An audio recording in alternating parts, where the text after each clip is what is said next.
আসসালামু আলাইকুম। শুরু করছি ভ্যাম্পায়ার পর্ব ৪। লোকটা ধীরে ধীরে চাঁদনির পাশে গিয়ে বসল। তারপর মুখ ফুটিয়ে তুলল রহস্যময় হাসি। লাল টকটকে চোখ দুটো সামনের শিকারকে পেয়ে যেন চকচক করে উঠছে। ঠোঁট ভেদ করে বাইরে বেরিয়ে এসেছে সূচালো চিকন লম্বা দাঁত। আর সেই দাঁত নিয়ে লোকটা এগিয়ে গেল চাঁদনির গলার কাছে। চাঁদনির গায়ের ঘ্রাণ যেন আরো বেশি টানছে লোকটাকে। লোকটা আর দেরি না করে চাঁদনির গলায় নিজের দাঁত বসাতে গেল।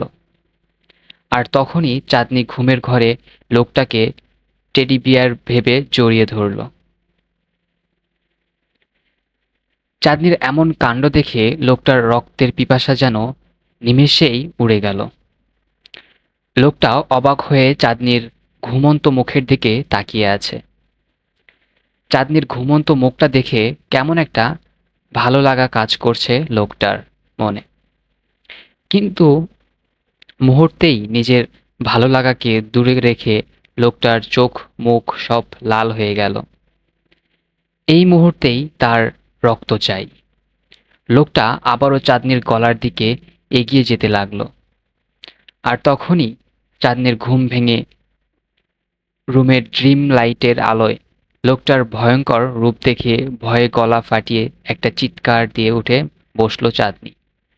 ভূত ভূত, আ আ ভূত ভূত। চাঁদনির চিৎকারের পাশের রুম থেকে ওর আব্বু আম্মু ছুটে চলে আসলো। চাঁদনি সব সময় দরজা খোলা রেখে ঘুমায়, তাই ওর মায়ের আর ডাকতে হলো না। চাঁদনির পাশে এসে দেখলো চাঁদনির চোখ বন্ধ করে বসে থেকে সমানে চিৎকার করছে। চাঁদনির মা চাঁদনির মাথায় হাত বুলিয়ে মেয়েকে বুকে জড়িয়ে নিয়ে বলল, চাঁদ, মা কি হয়েছে তোর? এভাবে চিৎকার করছিস কেন মামনি? চোখ খোল, এই দেখ আমি তোর আম্মু। মায়ের কথায় চোখ মেলে তাকালো চাঁদনি। তারপর মাকে চাপটে ধরে কান্না করে দিয়ে বলল, আম্মু, আমি রাক্ষস দেখেছি। আমার রুমে রাক্ষস এসেছিল আমায় খেয়ে ফেলতে। বড় বড় দাঁত ওই রাক্ষসটার। চাঁদনির কথায় চাঁদনির মা হাত বুলিয়ে ওর মা বলল, তুই হয়তো স্বপ্ন দেখেছিস চাঁদ। দেখ তোর রুমে তুই ছাড়া আর কেউ নেই, জানালা দরজাও তো লাগানো। আর রাক্ষস আসবে কোত্থেকে? রাক্ষস বলতে কিছু হয় না। তখন নিজেই ওই সব দেখে হয়তো স্বপ্নেই ওই সব দেখেছিস। ভয় নেই মামনি, এই তো আমি তোর পাশেই আছি। মায়ের কথায় মাকে ছেড়ে পুরো রুমের মাঝে চোখ বুলালো চাঁদনি। সত্যিই তো, রুমের ভিতরে কেউই নেই, আর জানালার কাচগুলো লাগিয়ে রাখা। চাঁদনি একটু শান্ত হলো আর ভাবলো হয়তো সত্যিই স্বপ্নে দেখেছে ও। রাতে আর চাঁদনির মা চাঁদনিকে ছেড়ে গেল না, চাঁদনির পাশেই ঘুমিয়ে পড়ল। জঙ্গলের ভিতর একটি বড় গাছের নিচে জ্বলন্ত চোখ দাঁড়িয়ে আছে শ্রাবণ। হ্যাঁ, শ্রাবণই সেই ভ্যাম্পায়ার যে চাঁদনির রক্ত খাওয়ার জন্য ওর রুমে ঢুকেছিল। রাগের শ্রাবণের শরীর যেন জ্বলে যাচ্ছে। ও কেন পারল না ওই ফাজিল মেয়েটাকে মারতে? ও তো চাইলেই মুহূর্তের মাঝে চাঁদনির রক্ত খেয়ে ওকে সেখানেই শেষ করে দিতে পারত, কিন্তু পারল না কেন? হ্যাঁ, এটা ঠিক যে শ্রাবণ একজন পিওর ভ্যাম্পায়ার হলেও কখনো কোনো নির্দোষ মানুষের রক্ত খেয়ে তাদের মারেনি। কারণ শ্রাবণ ভ্যাম্পায়ার হলেও মানুষের ক্ষতি করে না। কিন্তু চাঁদনির ওপর তো ওর প্রচণ্ড রাগ ছিল। তাহলে চাঁদনিকে কেন মারতে পারল না ও? এসব ভাবছে আর রাগে দাঁত কটকট করছে শ্রাবণ। তখনই একটা সুন্দরী মেয়ে উড়ে এসে শ্রাবণের সামনে নামলো। তারপর শ্রাবণের কাছে এগিয়ে এসে বলল, কি হয়েছে তোমার ভাইয়া? আজকে কোনো শিকার পাওনি নাকি? এত রেগে আছো কেন?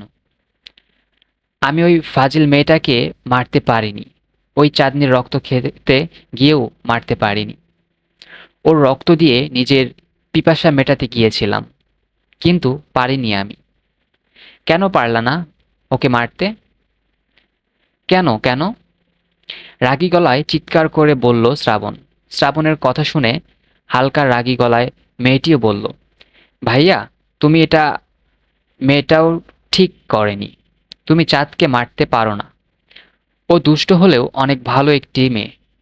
আর তাছাড়া তুমি তো অন্য ভ্যাম্পায়ারদের মতো না। তুমি তো কোনো নির্দোষ মানুষের রক্ত খাও না। তাহলে ওকে কেন মারতে চাইছো?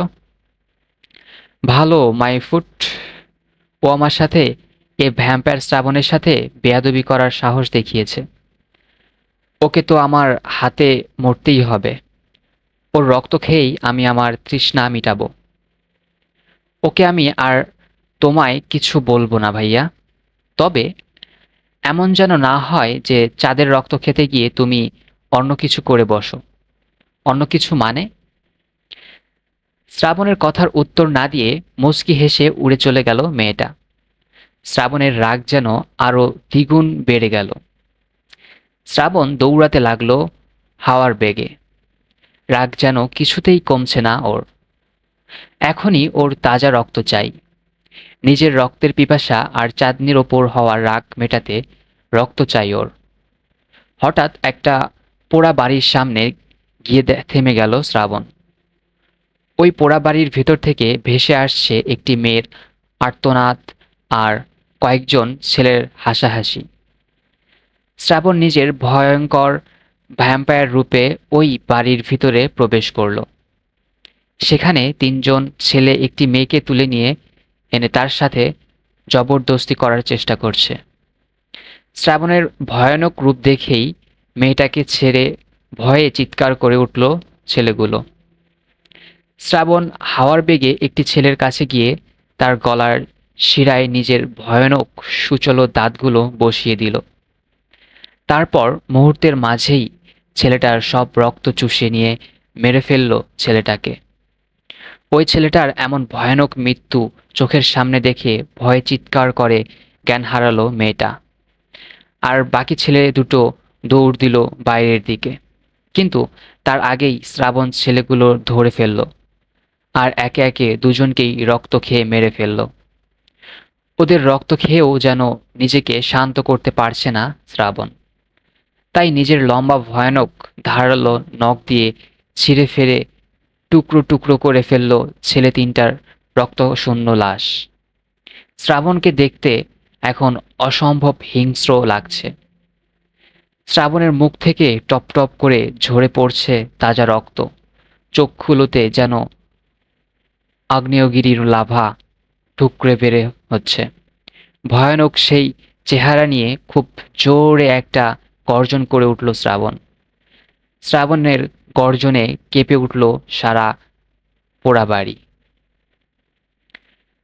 সকালে পোড়াবাড়ি থেকে 4টি লাশ উদ্ধার করল পুলিশ।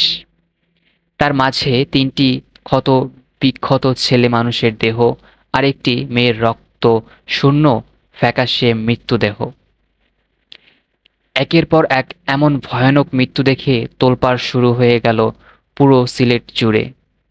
কে বা কারা এভাবে খুন করছে এদের তার সঠিক তথ্য কেউ বলতে পারছে না।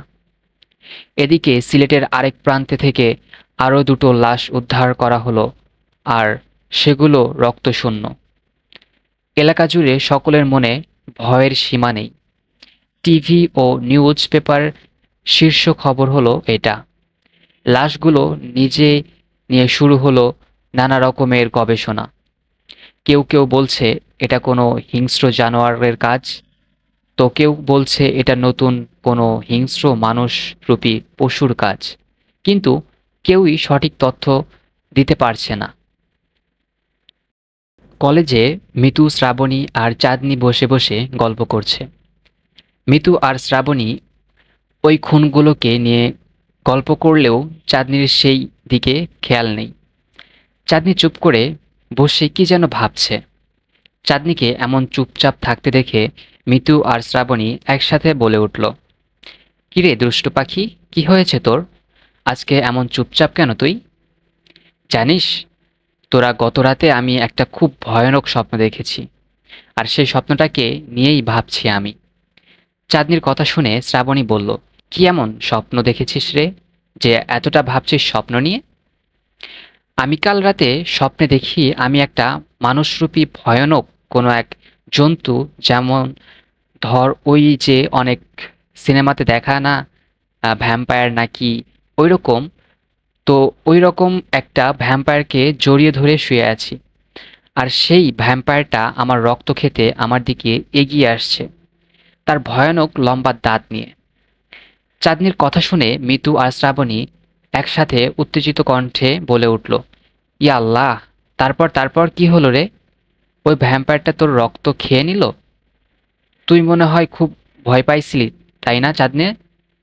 মিতু আর শ্রাবণীর কথা শুনে একটা শুকনো ঠোক গিলে ভয় না পাওয়ার ভাব নিয়ে চাঁদনি বলল, আরে ধুর, এই চাঁদনি ওই সব দেখে ভয় পায় না। বরং স্বপ্নের মাঝে আমি তো ওই ভ্যাম্পায়ারটাকে ঢুসুম ঢুসুম করে সেই লেভেলের কেলানি দিলাম। বেচারা ভ্যাম্পায়ারটা আমার হাতের মায়ের খেয়ে ভয়ে চিৎকার করে আমার কাছে ক্ষমা চেয়ে লেজ গুটিয়ে পালালো। হুম, এসেছিল চাঁদনির রক্ত খেতে। ও হয়তো জানে না আমি কে। চাঁদনির কথা শুনে মিতু আর শ্রাবণী দুজন একসাথে হা হা করে হাসতে লাগলো।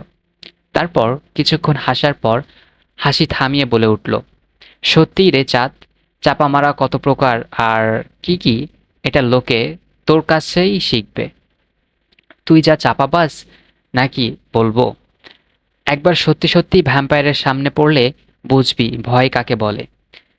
শ্রাবণী আর মৃত্যুর কথা শুনে নিজের নাকটাকে ঘুষা দিয়ে চোখ ছোট ছোট করে রাগী গলায় বলল, হা হা, দেখেছিস তোরা? যদিও ভ্যাম্পায়ার বলতে কিছুই নেই, তবে যদি সত্যি কখনো ভ্যাম্পায়ার আমার সামনে আসে, আমি তাকে ইচ্ছামতো কেলানি দেব। তারপর ওই ভ্যাম্পায়ারটার সাথে ভাব জমাবো। শুনেছি ভ্যাম্পায়ার নাকি খুব রোমান্টিক হয়, তাই। চাঁদনির কথা শুনে মিতু আর শ্রাবণী আবারও হা হা করে হাসতে লাগলো। ওদিকে আড়ালে দাঁড়িয়ে দুটি হিংস্র চোখ এক নজরে তাকিয়ে আছে চাঁদনির দিকে। চাঁদনির কথা শুনে রাগে তার শরীর জ্বলতে, কিন্তু শেষ কথাটা শোনার পর আপন মনে হেসে দিল লোকটা। ধন্যবাদ, গল্পটি চলবেই।